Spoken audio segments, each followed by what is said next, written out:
قرآن مجید فرقان حمید کا 8واں پارہ سورہ انعام کے کچھ مندرجات پر کچھ دیر کے لیے گفتگو اللہ اپنی بارگاہ ناز میں قبول فرمائے۔ اللہ کریم ہمیں قرآن مجید کی لذت عطا فرمائے، قرآن مجید کے ذائقوں سے اللہ تعالی ہمیں آشنا فرمائے۔ کفار جو تھے وہ رسول اللہ صلی اللہ علیہ وسلم سے طرح طرح کے مطالبات کرتے تھے کہ ہم اس وقت ایمان لائیں گے جب فرشتے ہمارے پاس اتر کے آئیں گے، یا برزخ اور آخرت کے بارے میں جو باتیں آپ ہمیں بتاتے ہیں وہ ہمارے لوگ وہ کہا کرتے تھے کہ لوگ مر جائیں، مر کے زندہ ہوں، ہمیں آ کے بتائیں گے تو پھر ہم وہ باتیں مان لیں گے اور آپ کے دعووں کی تصدیق کریں گے۔ تو قرآن مجید کے 8ویں پارے کی پہلی آیات مبارکہ میں بالکل شروع میں اللہ نے فرمایا یہ تو دعوے جہالت پر مبنی ہے۔ یہ تو جہالت ہے نا کہ آپ کہیں کہ یہ سارا کچھ پہلے ہمیں کر کے دکھایا جائے۔ دیکھیں نا، برزخ اگر واضح کر دی جائے، قیامت پہلے ہی دکھا دی جائے تو پھر وہ قیامت تو نہ رہی۔ کہتے ہیں جی ہمیں پہلے دکھاؤ، کوئی مار کے آئے ہمیں آ کے بتائے تو پھر وہ دوسرا جہان کیسے رہا؟ تو اللہ کریم نے فرمایا یہ جہالت ہے اور نہ ماننے کے تمہارے بہانے ہیں۔ آپ غور فرمائیں نا کہ ماں کے پیٹ میں 9 مہینے جو شخص رہتا ہے وہ کچھ بتانے کے قابل ہوتا ہے باہر آ کے؟ ایک جہان میں وہ رہا ہے نا، اس نے وقت گزارا ہے۔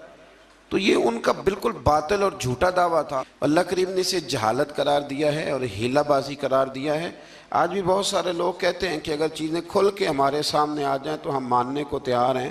تو بھئی جب کھل کے آ جاتی ہیں نا چیزیں تو پھر عذاب بھی ساتھ آتا ہے، پھر کوئی اگر نہیں مانتا تو اسے سزا بھی فوراً ملتی ہے۔ اللہ سمجھنے کی توفیق دے۔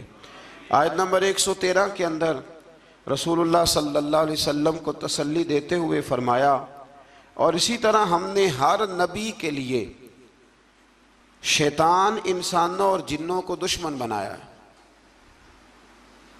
شیطان انسان، یہ قرآن مجید نے جملے استعمال فرمایا ہر نبی کے لیے اسی طرح ہم نے شیطان انسانوں اور جنوں کو دشمن بنایا ہے، جو لوگوں کو دھوکے میں ڈالنے کے لیے ایک دوسرے کو خوشنما باتیں، اچھی اچھی باتیں القاء کرتے ہیں، ذہنوں اور دلوں میں اچھی اچھی باتیں چھوڑتے ہیں، اچھی اچھی باتیں، حالانکہ ہوتے وہ دشمن ہیں، ہوتے وہ شیطان ہیں۔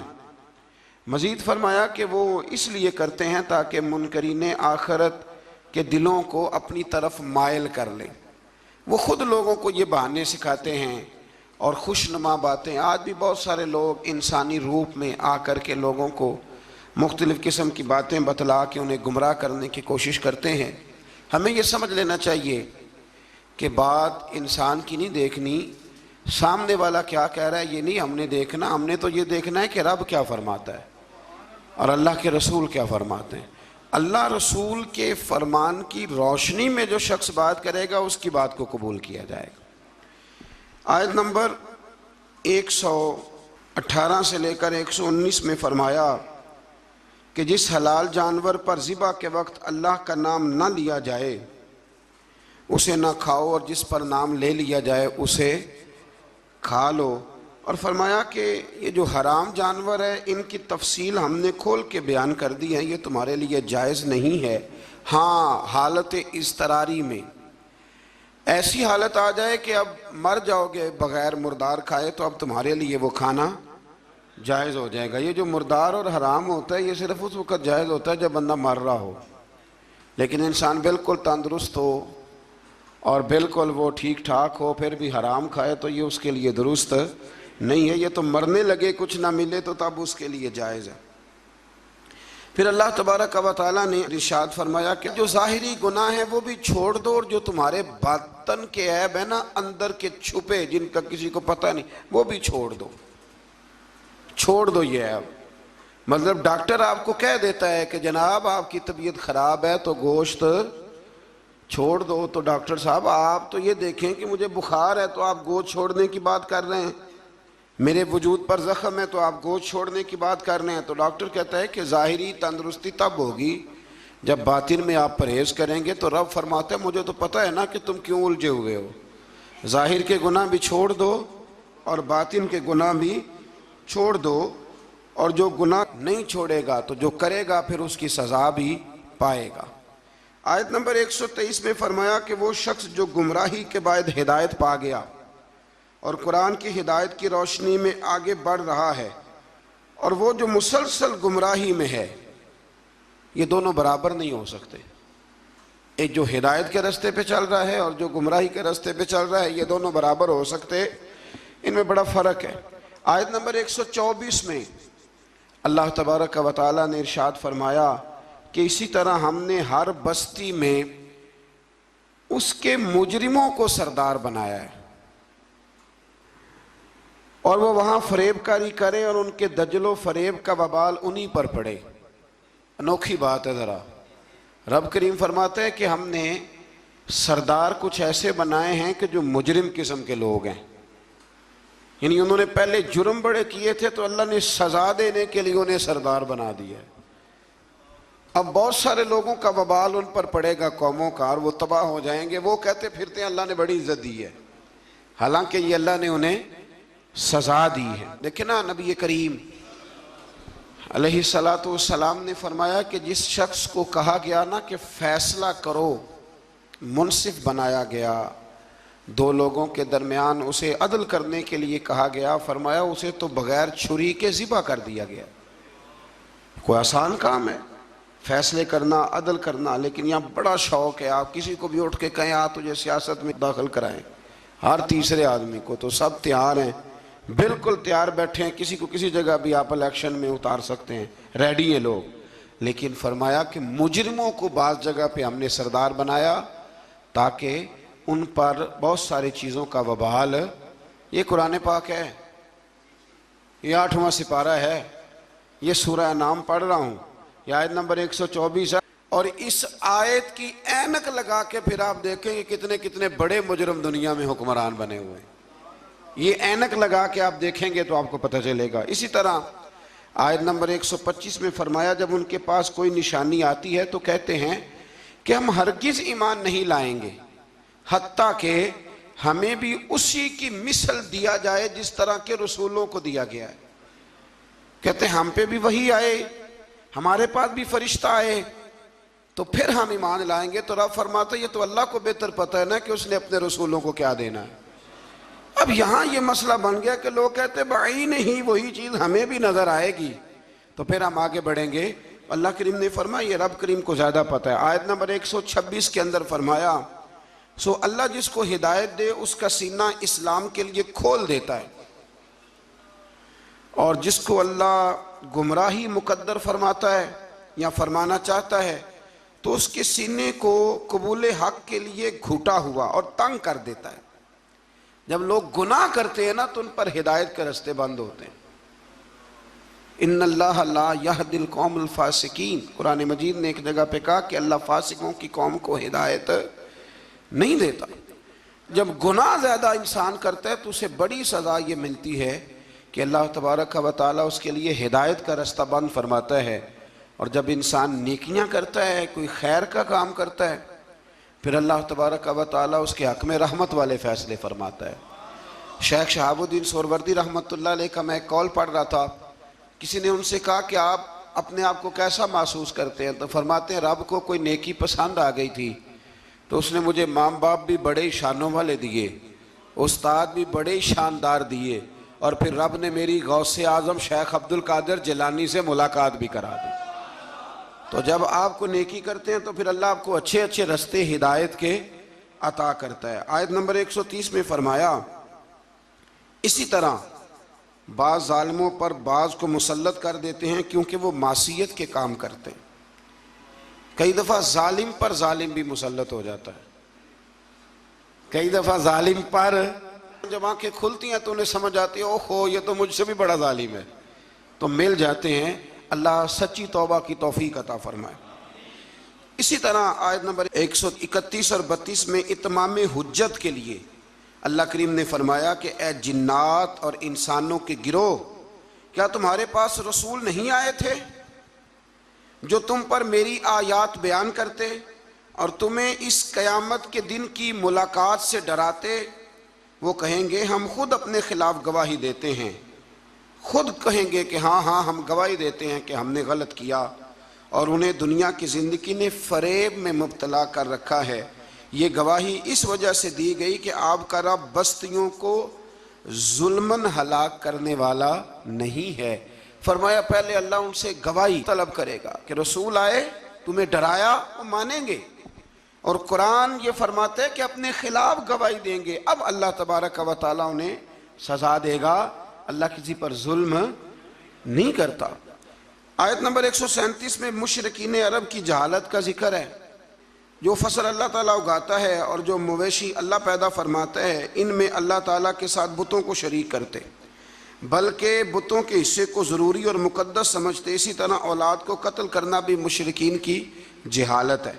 آیت نمبر 140 اور 141 میں اس بات کا بیان ہے کہ کفار و مشرکین نے زمانہ جاہلیت میں اپنے جانوروں اور اپنے کھیتوں کو 3 حصوں میں تقسیم کر دیا تھا۔ تو ان آیات میں اللہ نے فرمایا 3 حصوں میں انہوں نے بانٹ دیا تھا۔ وہ مویشی اور کھیت جن کے متعلق وہ کہتے تھے کہ ان سے نفع اٹھانا کسی شخص کے لیے جائز نہیں ہے، یہ ان کے باطل معبودوں اور بتوں کے لیے مخصوص ہیں، ان کو وہی شخص کھا سکتا ہے جس کو ہم کھلانا چاہیں، اور ان کو صرف وہی مرد کھا سکتے ہیں جو بتوں کی خدمت پر مامور ہوں۔ ایک پورا وہ ماحول بناتے تھے کہ یہ جی صرف وہ کھائیں گے جو بت خانے کے محافظ ہیں، اور کوئی نہیں کھا سکتے، عورتیں بھی نہیں کھا سکتی تھیں۔ اسی طرح بعض مویشیوں کو بتوں کے لیے خاص کر کے ان پر سوار ہونا اور سامان لادنا انہوں نے حرام کر دیا تھا کہ یہ جی ہمارے بت کے نام کا جانور ہے، نہ اس پر سامان رکھنا ہے اور نہ ہم نے اس کو کھانا ہے۔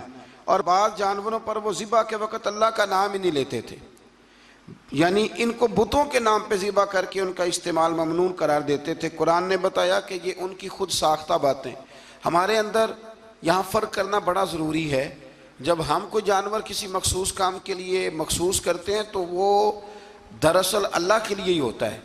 کسی بزرگ کو صرف اس کا اصحال ثواب ہو سکتا ہے، اس سے زیادہ اس کی کوئی حیثیت نہیں ہے۔ جس طرح آپ کہتے ہیں کہ ولیمے کے لیے بکرا رکھا ہوا ہے، عقیقے کے لیے رکھا ہوا ہے، ہاں کچھ باتیں غلط ہیں، وہ نہیں ہونی چاہیے۔ مجھ سے ایک دفعہ ایک دوست نے مسئلہ پوچھا کہ ہمارے گاؤں میں خواتین جو ہیں وہ 11 بیویوں کی کہانی پڑھواتی ہیں، اور پھر وہ کچھ لڈو منگواتی ہیں، اور جب اس پر ختم دیتی ہیں تو وہ کہتی ہیں کہ یہ مرد نے نہیں کھانا۔ اللہ تعالیٰ سمجھنے کی توفیق عطا فرمائے۔ میں نے ویسے اس کو یہ جواب دیا تھا، میں نے کہا کہ بیویوں کو بتاؤ کہ لڈو مرد نے نہیں کھانے، حالانکہ بنائے مرد نے ہیں۔ یہ کتنی عجیب بیوقوفی کی بات ہے کہ جس نے بنائے ہیں وہ نہیں کھا سکتا۔ تو یہ اس قسم کی لایانی بے معنی باتیں نہیں ہونی چاہیے۔ عورتوں کو ہمیشہ یہ سمجھنا چاہیے کہ نہ تو وہ کسی کا معجزہ پڑھوا سکتی ہیں، نہ 10 بیویوں کی کہانی پڑھا سکتی ہیں۔ انہوں نے جب بھی پڑھانی ہے سورہ یاسین پڑھوانی ہے، سورہ رحمان پڑھوانی ہے، سورہ ملک کی تلاوت کرانی ہے، سورہ بقرہ پڑھانی ہے، قرآن مجید کو پڑھانا ہے۔ اور بڑا دل کرے کہ قرآن مجید کے بعد بھی ہم نے کچھ پڑھانا ہے تو پھر وہ میرے رسول اللہ پہ درود پاک پڑھوائیں، پھر نبی کریم کی ذات پر درود شریف پڑھائیں۔ آیت نمبر 142 سے لے کر 147 میں اللہ تعالیٰ نے پھلوں، کھیتوں، جانوروں کے ذریعے جو نعمتیں عطا کی تھیں ان کا ذکر فرمایا ہے، اور کہا ہے کہ اللہ تعالیٰ کی ان نعمتوں کو کھاؤ پر اسراف نہ کرو، فضول خرچی نہ کرو، اور شیطان کے نقش قدم پہ نہ چلو۔ پھلوں اور کھیتوں کی پیداوار میں اللہ تعالیٰ نے حق مقرر کیا ہے، عشر، کھیت کا عشر ہوتا ہے، فرمایا اس کو بھی ادا کرو، اور اسی میں حلال جانوروں کی اقسام بھی بیان فرمائیں، اور اس کے بعد ان قطعی حرام چیزوں کا بیان کیا جو پہلے بھی آ چکا ہے۔ اور یہ بھی فرمایا کہ یہود کی سرکشی کی وجہ سے ناخنوں والے جانوروں اور گائے اور بکری کی چربی کو ان پر حرام قرار دیا گیا تھا، انہوں نے اسے پگھلایا اور فروخت کیا۔ فرمایا بعض لوگ نافرمانی کرتے ہیں تو اللہ ان پر بعض چیزوں کو حرام قرار دیتا ہے۔ جو رب کریم کی زمین پر اللہ کی رضا کے مطابق چلتے ہیں، اللہ انہیں بڑی آسانی عطا فرماتا ہے۔ آپ یقین کریں، کبھی جب ہم پڑھتے ہیں نا پرانی قوموں کے حالات اور ان کے معاملات اور پھر امت مسلمہ کو دیکھتے ہیں، تو آپ یقین کریں اللہ تعالیٰ نے ہمیں بڑا ہی آسان دین عطا فرمایا، بڑی آسان شریعت اور بڑا میٹھا اور ٹھنڈا طریقہ دین پر عمل کرنے کا۔ ہم بلا وجہ الجھ جاتے ہیں۔ بڑا سونا بڑا ٹھنڈا دین اللہ نے ہمیں عطا فرمائے، رب کریم ہمیں اس پر پورے عمل کی توفیق عطا فرمائے۔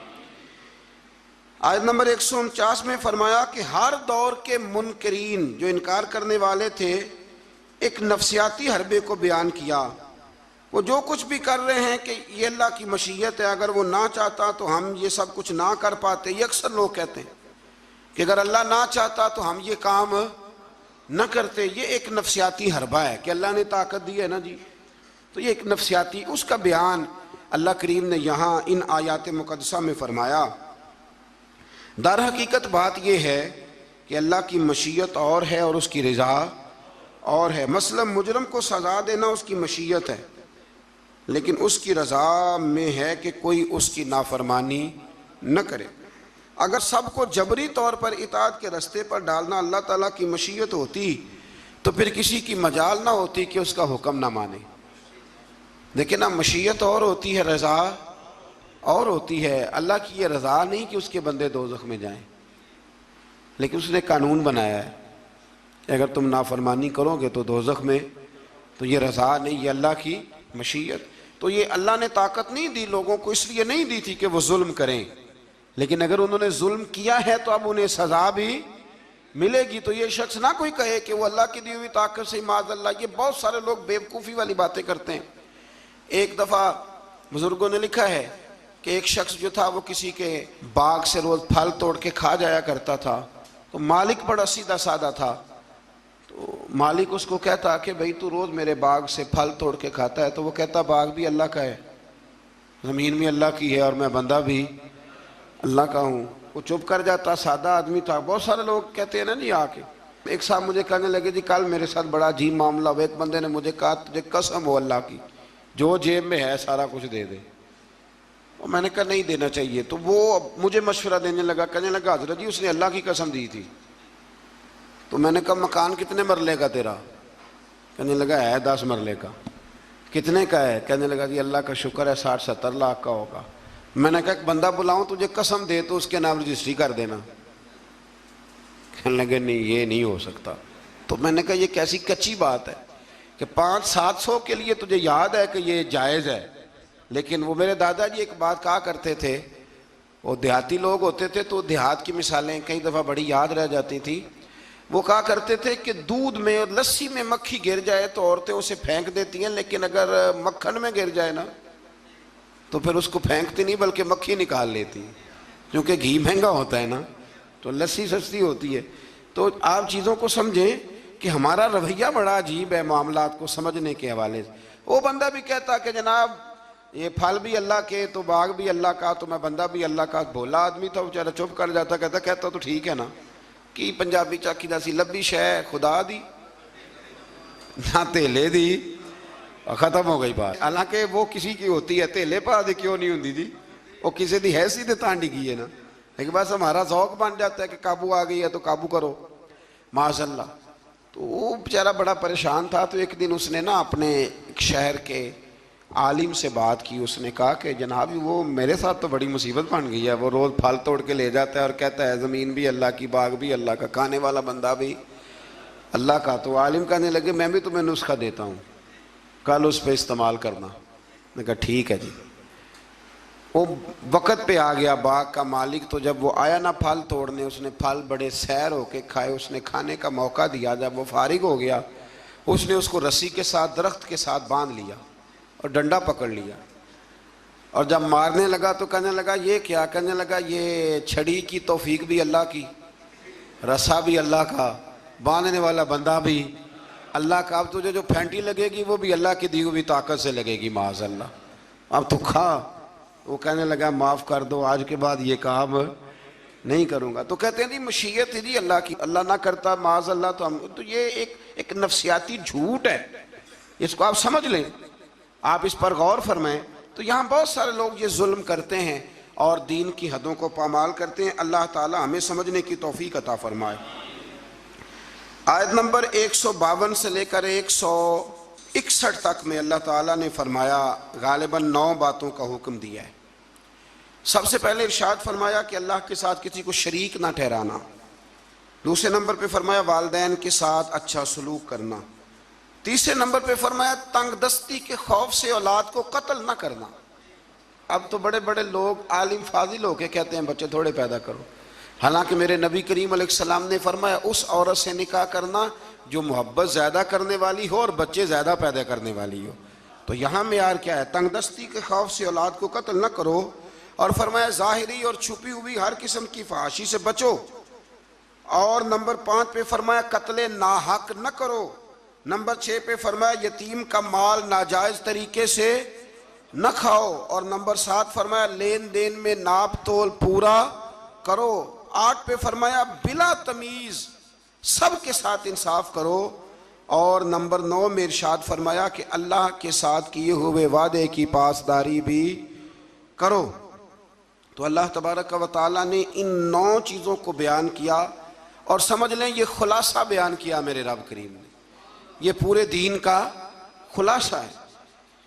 اور یہ ساری چیزیں بیان کرنے کے بعد ارشاد فرمایا کہ یہی سیدھا راستہ ہے، گروہ بندی چھوڑ کر اسی راستے کی پیروی کرو، اور کتاب الہی کے احکام کو ملحوظ خاطر رکھو، اور جو لوگ ایمان لانے کے لیے نشانیاں طلب کرتے ہیں ان کے پاس فرشتے آئیں یا اللہ تعالیٰ خود آئے یا اس کی کوئی نشانی آئے، قرآن نے بتایا کہ جس دن عالم غیب کی نشانیاں آئیں گی تو پھر ان منکرین کے لیے ایمان لانا بھی نفع بخش نہ ہوگا۔ جو دیکھ کر کلمہ پڑھے گا فرعون کی طرح، اس کا کلمہ پھر قابل قبول نہیں ہوگا۔ یہ تو قابل قبول تب ہی ہے کہ یؤمنون بالغیب، کہ تو بغیر دیکھے ایمان لے آ۔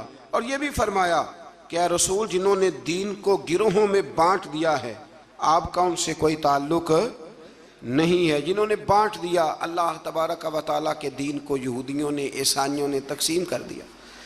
آیت کے اندر اللہ تبارک و تعالیٰ نے حقیقت ایمان، روح ایمان اور مسلمانوں کے مقصد حیات کو بیان فرمایا۔ یہ آیت پورے دین کا لب لباب ہے، نماز، روزہ، حج، زکوٰۃ، وضو، غسل، صدقات، خیرات، عبادات، ان سب کا نچوڑ ہے۔ فرمایا کل اے محبوب فرما دے، جو بڑی پیاری باتیں تھیں وہ اللہ نے محبوب سے کل کہہ کے سنی ہے۔ کہا محبوب ذرا کہو کیا، ان صلاتی و نسکی و محیای و مماتی للہ رب العالمین۔ فرمایا محبوب فرما دیجئے کہ بے شک میری نماز، میری قربانیاں، میرا دنیا میں ظاہری طور پہ رہنا یا میرا پردہ کر جانا سب اس رب کے لیے ہے جو تمام جہانوں کے پالنے والا ہے۔ یہ لب لباب ہے۔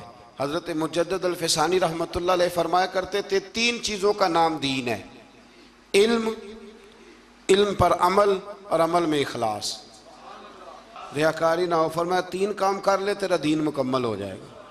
ختم ہو گئی بات۔ آگے پھر سورہ اعراف شروع ہوتی ہے۔ اعراف کے معنی بلندی کے ہیں، اس کا معنی جاننا اور پہچاننا بھی ہے۔ اصحاب اعراف کے بارے میں ایک قول تو یہ ہے کہ ان کی نیکیاں اور گناہ برابر ہوں گے، ان کا مقام جنت اور دوزخ کے درمیان ہوگا۔ یہاں یہ وہ لوگ ہیں جو اہل جنت اور اہل جہنم کو پہچاننے والے ہوں گے۔ یہ اعراف والے نا، ایک جنتی ایک جہنمی، اور درمیان میں اعراف، یعنی جس کی ایک گناہ زیادہ ہو گئے تو جہنم میں گیا، اور جس کی نیکیاں زیادہ ہو گئی اللہ کے فضل سے وہ تو جو کچھ برابر برابر والے ہیں ان کے لیے مقام اعراف ہے، ان کے لیے مقام اعراف ہے۔ اور کچھ نے لکھا ہے نہیں یہ تو بلند مقام ہے، یہاں تو اللہ فرشتوں اور نبیوں کو جگہ عطا فرمائے۔ بعض مفسرین نے یہ قول بھی بیان فرمایا۔ اس سورہ مبارکہ کی ابتدا میں سرکار دو عالم صلی اللہ تعالیٰ علیہ وسلم کو تسلی دی گئی کہ آپ کفار کے ظلم سے، بے وفائی سے اور ان کے سخت رویے سے تنگ دل نہ ہوں، بلکہ آپ اپنا فرض ادا کرتے رہیں اور کتاب مقدس کی تبلیغ بھی آپ کرتے رہیں اور سرگرم ہو کے کرتے رہیں۔ ان سے آپ کو پریشان ہونے کی ضرورت، یعنی اس کا معنی یہ ہے کہ رب کریم آپ کے پیغام کو پوری دنیا میں پھیلا دے گا۔ گھوڑا جب دوڑتا رہتا ہے تو وہ اپنی منزل تک پہنچ جاتا ہے، لیکن جو جھاڑیاں اس کے پیروں کو لگتی ہیں وہ لگتی تو ہیں، لیکن اگر وہ چلتا رہے تو وہ نیچے ہی رہ جاتی ہیں۔ تو یہ نبی پاک کے وسیلے سے مجھے تو یوں لگتا ہے رب نے ہمیں سمجھایا ہے کہ تم نہ اپنا کام کرتے رہو، کسی کے سخت رویے کو ملحوظ خاطر لانے کی کوئی ضرورت ہے۔ اس سے آگے آیت نمبر 5 کے اندر اللہ کریم نے بتایا ہے کہ بعض بستیوں میں دوپہر کو سوتے ہوئے عذاب آیا، اور جب عذاب آیا تو پھر ان کے مکینوں نے اقرار کیا کہ ہاں ہم ظالم ہیں، یہ ہمارے ظلم کی وجہ سے آیا۔ قیامت کے دن اعمال کا وزن کیا جانا حق ہے، وزن کیا جائے۔ جن کی نیکیوں کا پلڑا بھاری ہوگا وہ فلاح پائیں گے اور کامیاب ہوں گے، اور جن کی نیکیوں کا پلڑا ہلکا ہوگا وہ نقصان اٹھانے والوں میں سے ہوں گے۔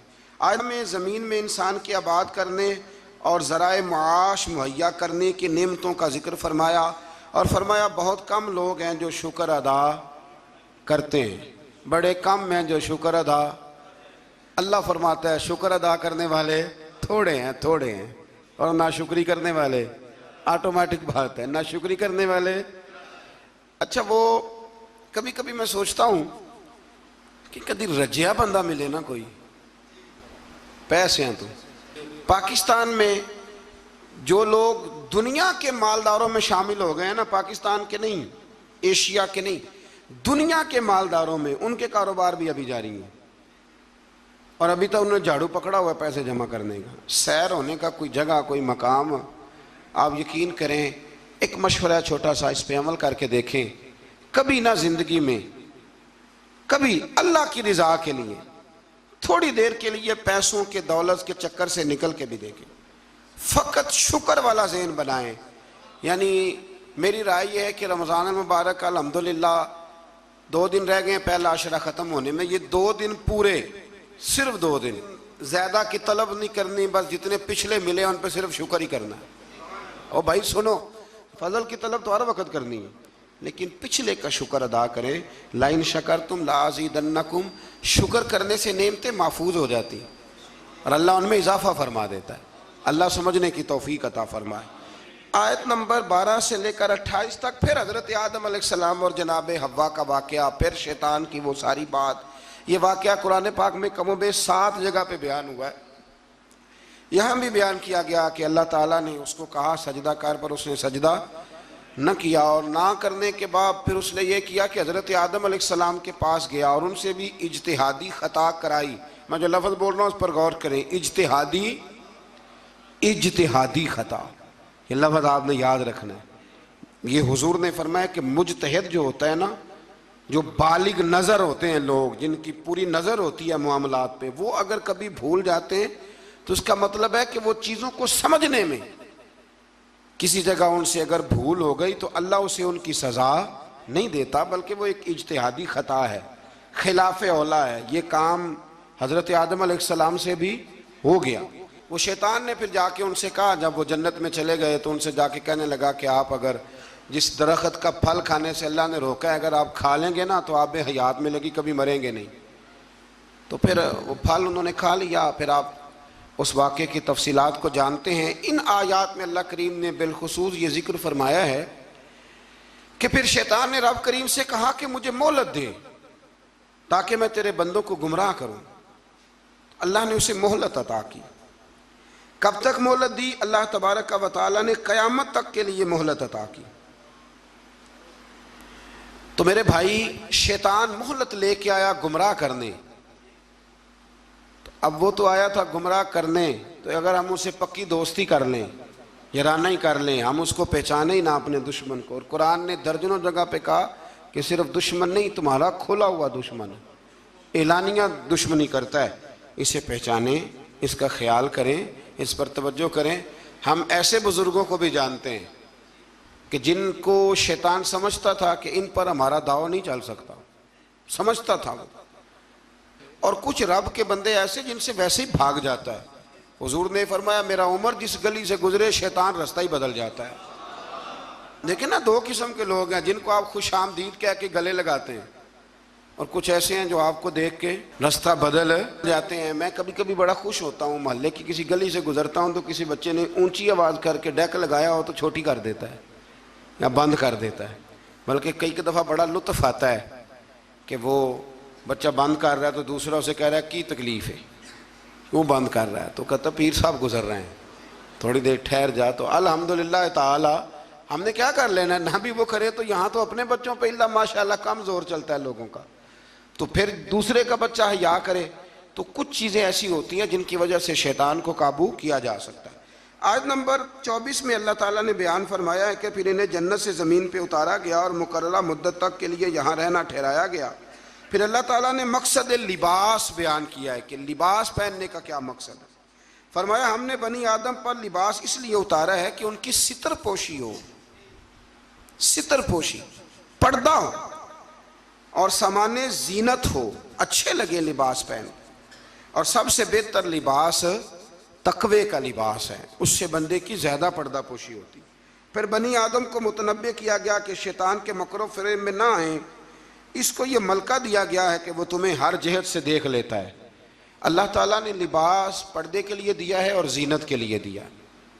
تو اگر کوئی لباس اس طرح کا پہنے جس سے پردہ ہی نہ ہو رہا ہو، پھر اس کا مطلب ہے وہ لباس کے مقصد کو نہیں سمجھا۔ کھلا لباس پہنے، چست لباس نہ پہنے، وسیع لباس پہنے جس سے آپ کو بہت ساری چیزیں سمیٹنے کا موقع ملے۔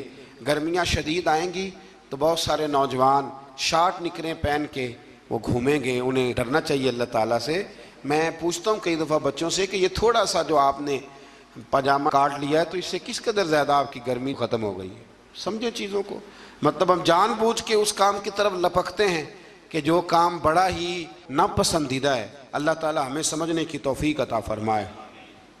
آیت نمبر 32 و 33 میں فرمایا کہ اے بنی آدم، ہر عبادت کے وقت لباس زینت کو اختیار کرو اور اسراف سے بچتے رہو۔ اسراف سے بچتے ہوئے اللہ تعالیٰ کی نعمتوں سے استفادہ کرو۔ پاکیزہ چیزیں خواہ لباس ہو یا خوراک ہو مومنوں کے لیے حلال ہیں۔ اللہ نے ظاہر اور باطن میں بے حیائی، گناہ اور حق سے نکل جانے کو حرام قرار دیا ہے۔ باقی کسی کے پاس پیسے ہوں تو وہ 10,000 کی ایک وقت روٹی کھا لے تو اس کے لیے وہ ناجائز نہیں ہے، وہ 10 لاکھ کا بھی لباس پہن لے تو اس کے لیے منع، لیکن اسراف سے بچے، فضول خرچی سے بچے۔ کچھ لوگ ایسے ہیں جن کے پاس چیزیں ہوتی ہیں پھر بھی چھپاتے ہیں کسی کو پتہ نہ چل جائے۔ یعنی سادگی اس کا نام نہیں ہے کہ آپ پیسے اندر چھپا کے پرانے کپڑے پہن کے نکل آئیں، یہ سادگی ہے، یہ کنجوسی ہے۔ نبی کریم علیہ السلام نے نا حضور صلی اللہ تعالی وسلم نے ایک شخص کو دیکھا تھا کہ پھٹے پرانے کپڑے پہنے ہیں، تو حضور نے آواز دی، فرمایا تیرے اوپر تو بڑا فضل ہے اللہ کا۔ حضور الحمدللہ، تو فرمایا اچھے کپڑے پہنا کر، رب کریم جب نعمت دیتا ہے تو اثر دیکھنا پسند فرماتا ہے۔ اچھا ہمارے ہاں لوگ سادگی کس کا نام رکھتے ہیں، یعنی کروڑوں روپیہ بینک میں پڑا ہے تو سادگی یہ کپڑے نہیں خریدنے، یہ سادگی نہیں صاحب، یہ کنجوسی ہے۔ سادگی تو یہ تھی کہ آپ وہ سارے پیسہ خیرات کر دیں اللہ کی بارگاہ میں، پھر پتہ چلے گا کہ آپ سادے ہیں۔ پیسے سنبھالے جاؤ اور خرچ نہ کرو۔ یہ تو قرآن و سنت نے ہمیں بتایا ہے کہ تم اپنے وارثوں کے مال کی حفاظت کر رہے ہو۔ اور یہ بھی فرمایا اس آیت میں کہ نماز کے وقت زینت حاصل کرو، اچھے کپڑے پہن کے نماز پڑھا کرو۔ میں ایک مسئلہ کئی دفعہ بیان کیا، پھر عرض کرتا ہوں، میں دوستوں کو کہا کرتا ہوں کہ مسجد کی ٹوپی پہن کے یہاں تو ولیمے پہ بھی جا کے دکھاؤ نا، تو وہاں تم جاتے نہیں تو نماز پڑھنے کیسے آ جاتے ہو؟ تو یہ ٹروزر شرٹ پہن کے یہاں تو تم شادی کے ساتھ بھی جا کے دکھاؤ، تمہارا پتہ چلے۔ تو اگر تم شادی کی تقریب میں ٹروزر شرٹ کے ساتھ ان کپڑوں کے ساتھ نہیں جاتے تو پھر تم نماز پڑھنے کیسے آ جاتے؟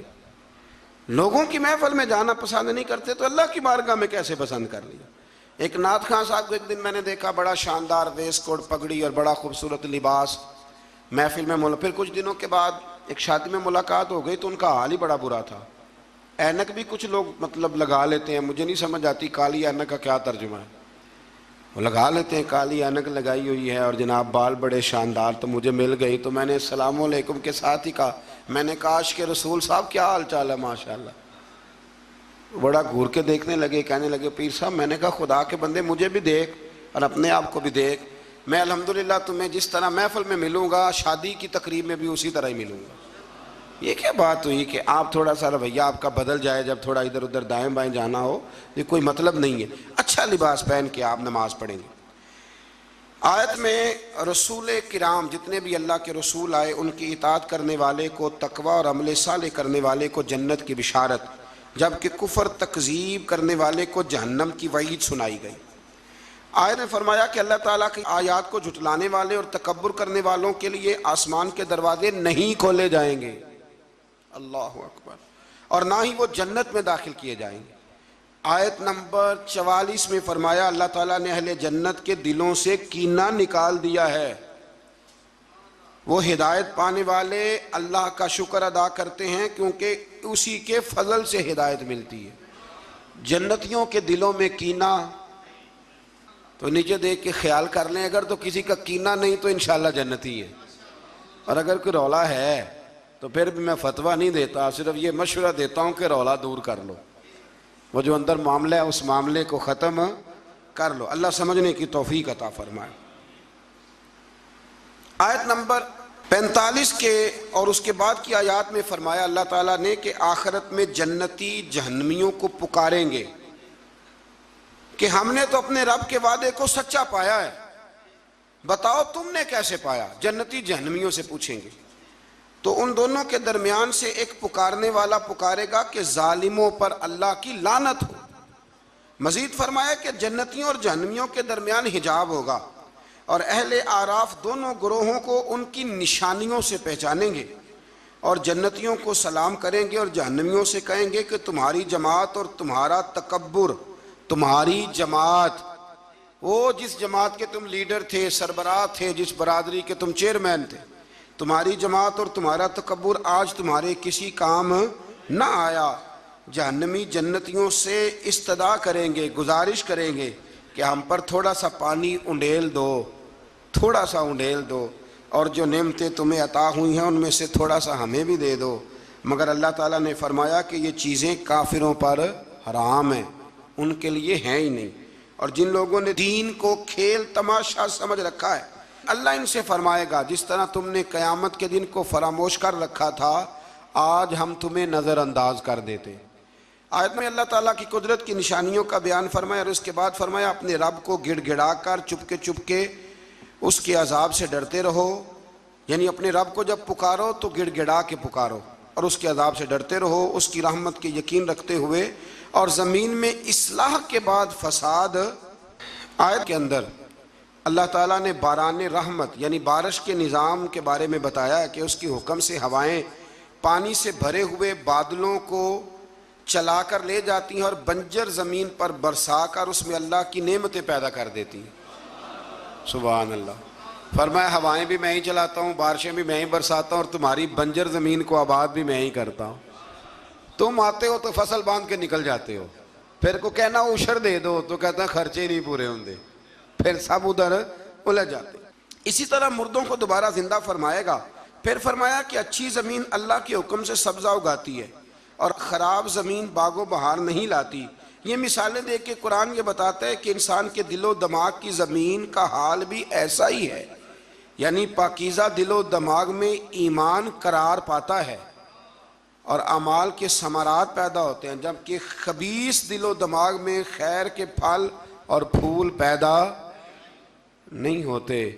کہتے ہیں جی میں تو بڑا عرصہ رہا ہوں پر مجھے تو وہاں سے کچھ نہیں ملا، تو اگر آپ پلستر کرا کے گئے ہوں دل پہ سیمنٹ کا تو پھر کیسے ملے گا؟ کچھ ایسے بھی ہوتے ہیں، کوئی آیا اور لے کے چلا گیا۔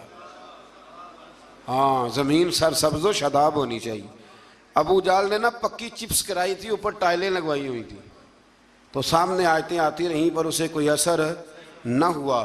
خواجہ اویس کرنی نے دیکھا بھی نہیں، زیارت بھی نہیں کی، تو میرے رسول پاک نے فرمایا عمر جبہ لے جانا، شاباشی بھی دینا، جبہ بھی دینا، اور اسے کہنا میری امت کے لیے دعا بھی کرے۔ تو سمجھ لیں چیزوں کو کہ اندر کا بھی تھوڑا سا نا لحاظ رکھیں۔ اللہ سمجھنے کی توفیق عطا فرمائے۔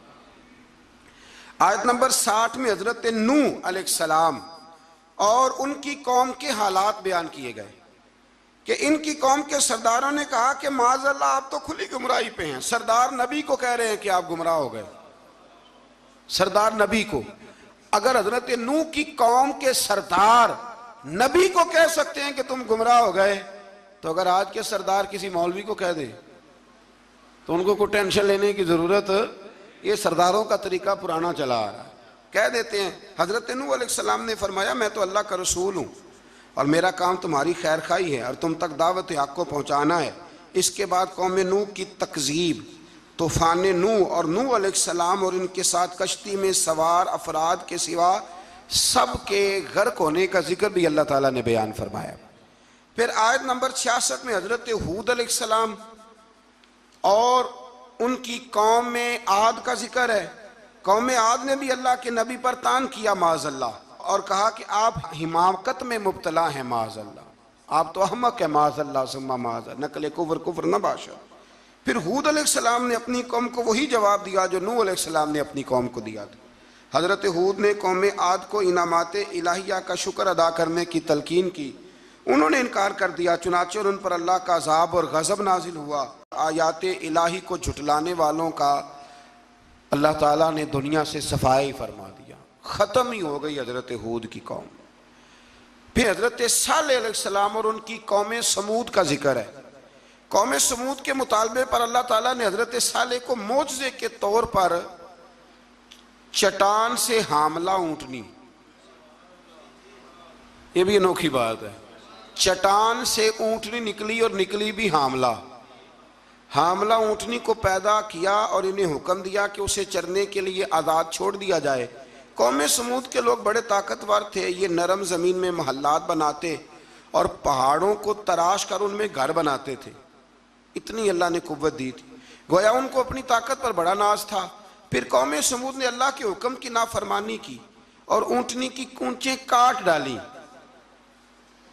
اللہ تعالیٰ نے ان کی سرکشی کی سزا اس طرح دی کہ ان پر رات کو زلزلے کا عذاب آیا، اور صبح وہ اپنے گھروں میں اوندے منہ الٹے منہ مرے ہوئے پڑے تھے۔ اگر کوئی ناقت اللہ، سننا میری بات، کوئی ناقت اللہ کی اونٹنی کی بے ادبی کرے تو اوندا ہو جاتا ہے، تو جو ولی اللہ کی بے ادبی کرے، رب فرماتا ہے میرا اس کے خلاف پھر اعلان جنگ ہے۔ آیت نمبر 81 میں حضرت لوط علیہ السلام اور ان کی قوم کا ذکر ہے کہ وہ بے حیائی میں اپنے زمانے کے سب لوگوں پر سبقت لے گئے، اپنی جنسی خواہش کو غیر فطری طریقے سے پورا کرتے تھے۔ اس کی تفصیل ہے، یہاں وقت نہیں ہے۔ اصل میں یہ جو قوم تھی نا، ان کے پاس باغات تھے بڑے سرسبز و شاداب، تو مہمان بڑے آتے تھے، تو ان کی خواہش تھی کہ مہمان نہ آئیں، بہت زیادہ لوگ آتے تھے، حالانکہ مہمان تو اللہ تعالیٰ کی رحمت ہوتا ہے۔ تو شیطان نے پھر انہیں ایک طریقہ بتلایا، مہمان آتے تو یہ معاذ اللہ مردوں کے ساتھ بدفعلی کرتے، شیطان نے انہیں یہ طریقہ بتلایا، غیر فطری طریقے سے اپنی جنسی خواہش کو پورا کرتے۔ جب اللہ تعالیٰ کے نبی عذاب کا ڈر سناتے تو حضرت لوط علیہ السلام کا مذاق اڑاتے، بالآخر اللہ تعالیٰ نے ان پر عذاب نازل کیا، اور یہ لواطت، مرد کا مرد سے بدکاری کرنا، اس کی سزا اللہ نے یہ دی کہ آسمان سے پتھر برسائے، اور اس طرح ان کا نام و نشان مٹا دیا، یہاں تک کہ لوط علیہ السلام کی وہ بیوی جو قوم میں لوط کی ہم خیال تھی، وہ بھی عذاب سے نہ بچ سکی۔ اور صرف حضرت لوط علیہ السلام اور ان کے ساتھ قبیلے کے جو چند نیک لوگ تھے وہ بچے۔ میں نے ایک دفعہ پہلے بھی بات بیان کی تھی، پھر ایک عرض کرتا ہوں، کبھی کبھی نا نوجوان جب موٹر سائیکلوں پہ اکٹھے بیٹھے ہوتے ہیں، یہ قرآن ہے نا جی، یہ کوئی بے حیائی کی بات نہیں، یہ قرآن ہے۔ قرآن اگر اس بات کو بیان کرتا ہے تو اس کا مطلب ہے یہ ضروری کام ہے۔ تو میں جب ان کو دیکھتا ہوں تو کئی دفعہ دل کو بڑی اذیت پہنچتی ہے کہ مطلب سر عام بچے شرارتیں کرتے ہیں اور ایسی غیر اخلاقی حرکتیں کرتے ہیں کہ جو پڑھے لکھے سمجھدار نوجوانوں کو زیب نہیں دیتی۔ ان کو سمجھنا چاہیے، خیال کرنا چاہیے۔ میں نے پہلے بھی ایک دفعہ کہا تھا، لیکن مسئلہ بتانا میری ذمہ داری ہے، بغیر داڑھی کے جو خوبصورت لڑکا ہوتا ہے اسے امرد کہا گیا، امرد، یعنی اس کا حکم اسی طرح جس طرح آپ کسی عورت کو بے پردہ دیکھتے، وہ امرد ہے بغیر داڑھی۔ اور حضرت سیدنا حسن بصری کے پاس ایک نوجوان آیا تو وہ رو پڑا، آپ نے فرمایا کیوں روتے ہو؟ کہنے لگا حضور میں بڑا پکا حافظ تھا، میں نے 12-14 مصلے قرآن پاک کے سنائے۔ فرمایا پھر کیا ہوا؟ کہنے لگا حضور اللہ نے سزا دی ہے، میں قرآن بھول گیا ہوں۔ فرمایا کس طرح؟ فرمانے لگے ایک بے ریش بغیر داڑھی والے خوبصورت لڑکے کو گندی نظر سے دیکھ بیٹھا تھا، اللہ نے یہ مجھے سزا دی۔ پھر حضرت حسن بصری نے طریقہ بتلایا، پھر اس نے توبہ کی، تو سمجھ لیں کہ یہ اتنا برا فعل ہے کہ یہ کرنے والے پر آسمان سے پتھر برستے ہیں۔ حضرت لوط کی قوم پر تو آج اگر قوم یہ کام کرے، ہم جنس پرستی، عورتوں کے ساتھ شادی ہونے تک کے واقعات، عورت کے عورت کے ساتھ، مرد کے مرد کے ساتھ، لوگ اس کو آزادی کا نام دے رہے ہیں۔ یہ آزادی نہیں، یہ بے حیائی ہے، یہ فحاشی ہے، یہ عریانی ہے۔ اللہ تعالیٰ ہمیں سمجھنے کی توفیق عطا فرمائے۔ پھر آخر میں آیت نمبر 86 میں اللہ تعالیٰ نے اس پارے کی جو آخری آیات ہیں اس میں اللہ تعالیٰ نے حضرت شعیب علیہ السلام اور ان کی قوم کا ذکر فرمایا۔